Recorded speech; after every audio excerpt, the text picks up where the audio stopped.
Computer Bangla ক্লাসের পক্ষ থেকে আপনাদের সকলকে অভিনন্দন এই ভিডিওটিতে ক্লিক করার জন্য। আজকে আমি এমএস ওয়ার্ডে খুব সুন্দর একটি কাজ আমি শেখাবো এবং এই ভিডিওটা আজকে আমি কেন বানাচ্ছি চলুন আপনাদের বলি। দেখুন, আমি একটা ভিডিও এর আগে বানিয়েছিলাম যে ওয়ার্ডে জাদুর মতো 5টি কাজ শিখুন, এমএস ওয়ার্ডের 5টা ট্রিক্স। এই থাম্বনেলটা দেখে রাখুন, এই ভিডিওটাতে দেখানো হয়েছিল 5টা ট্রিক্স।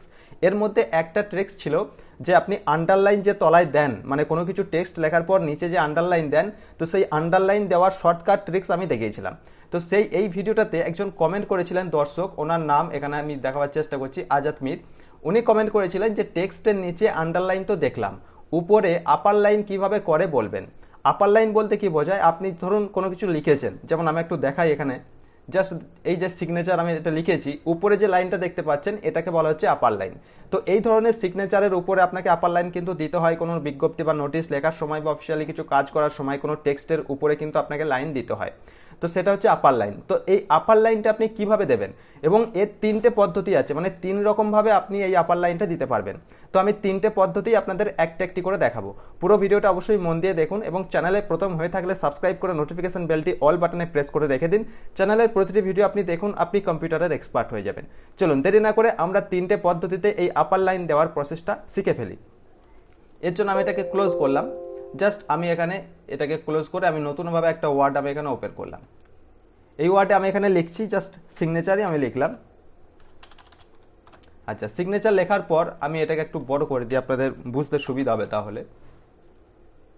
আচ্ছা, এরপরে প্রথম পদ্ধতিটা দেখুন কিভাবে আপনি আপার লাইন দেবেন। এর জন্য আপনাকে চলে যেতে হবে এখানে ইনসার্ট মেনুতে। ইনসার্ট মেনুতে আসার পর আপনি একদম শেষে চলে আসবেন সিম্বল, এর মধ্যে পাবেন ইকুয়েশন। তো এই ইকুয়েশন আপনি এখানে ক্লিক করবেন।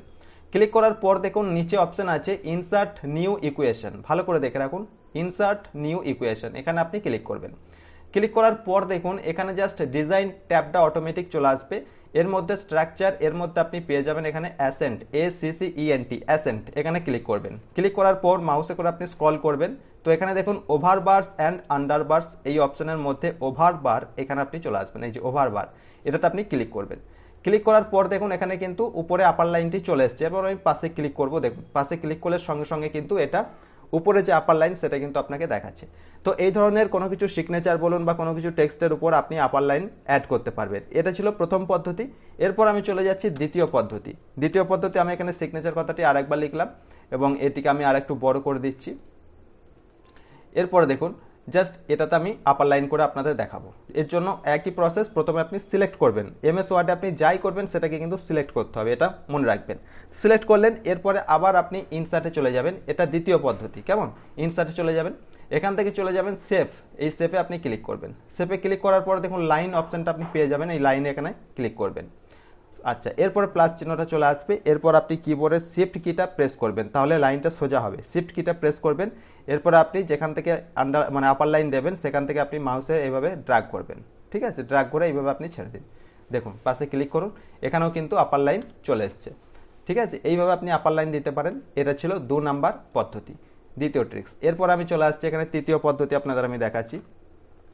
কেমন, এই সিগনেচারের ওপরই আমি দেখালাম, এটাকেও আমি একটু বড় করে দিচ্ছি এখানে।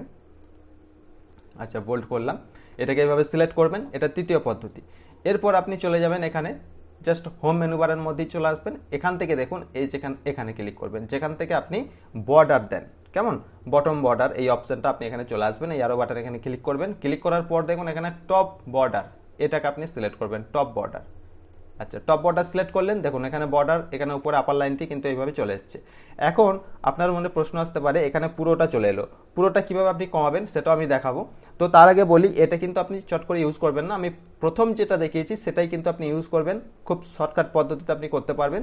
আর তারপরে ছাড়াও আপনি এই দ্বিতীয় পদ্ধতিটা ইউজ করতে পারেন, কিন্তু তৃতীয় পদ্ধতি করলে কি হবে, আপনাকে জাস্ট এইভাবে আপার লাইনটা পুরোটা পেজ জুড়ে চলে আসবে। কেমন, তো এখান থেকে আপনাকে এটাকে কিন্তু কমাতে হবে, এইভাবে আপনাকে কিন্তু এটাকে কমাতে হবে, তাহলে কিন্তু এই আপার লাইনটা এইভাবে আপনি দিতে পারবেন। তো 3টে পদ্ধতিতে আমি আপনাদের দেখালাম কিভাবে আপার লাইন দিতে হয়। আশা করি বুঝতে পেরেছেন। এই ধরনের আপনিও কমেন্ট করুন, আপনার কমেন্টের উপর ভিত্তি করে কিন্তু একটা ভিডিও বানানো হবে, যদি সম্ভব হয়, হতে পারে একটু দেরি হবে, কিন্তু ভিডিও বানানো হবে, তাতে প্রত্যেকের হেল্প হবে। আপনি কমেন্ট করতে ভুলবেন না এবং এই ধরনের আরও ভিডিও পাওয়ার জন্য, কম্পিউটারে এক্সপার্ট হওয়ার জন্য চ্যানেলটিকে সাবস্ক্রাইব করে নোটিফিকেশন বেলটি অল বাটনে প্রেস করে রেখে দিন। দেখা হচ্ছে পরের ভিডিওয়। ভালো থাকবেন, সুস্থ থাকবেন, ধন্যবাদ।